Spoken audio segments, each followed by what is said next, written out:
तर राज्यभरामध्ये एटीएसची मोठी कारवाई पाहायला मिळते। एटीएसनं मोठी कारवाई केलेली आहे। यवतमाळच्या पुसद आणि उमरखेडमध्ये 14 ठिकाणी छापेमारी करण्यात आली, तर अहिल्यानगरमध्ये 8 ठिकाणी एटीएसनं छापे टाकलेले आहेत।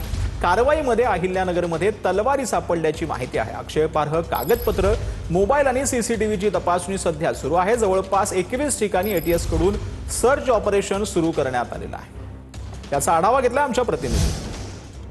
यवतमाळ जिल्ह्याच्या उमरखेडसह पुसद या भागामध्ये आज सकाळपासून जे आहे ते एटीएसनं छापेमारी कारवाई या ठिकाणी केलेली आहे आणि या पुसदच्या वसंतनगर पोलीस स्टेशन हद्दीमधून साधारणतः 14 ठिकाणी जे आहे ते सर्चिंग ऑपरेशन एटीएसच्या पथकाद्वारे या ठिकाणी राबवण्यात आलं आणि सिमीच्या माजी कार्यकर्त्यांसह त्यासोबतच काही संपर्कात असलेल्या कार्यकर्त्यांना प्रशिक्षण करण्याच्या संशयाखाली जे आहे ते काही लोकांना या ठिकाणी ताब्यात घेतल्याची माहिती जी आहे ती सूत्रांकडून या संपूर्ण संदर्भात मिळत आहे। ते तांत्रिकदृष्ट्या तपास करण्याच्या दृष्टीनं काही डिव्हाइसेस सुद्धा ताब्यात घेतल्याची माहिती आहे आणि त्या अनुषंगाने आता एटीएस कडून पुढील तपास जो आहे तो या संपूर्ण प्रकरणामध्ये करण्यात येतोय।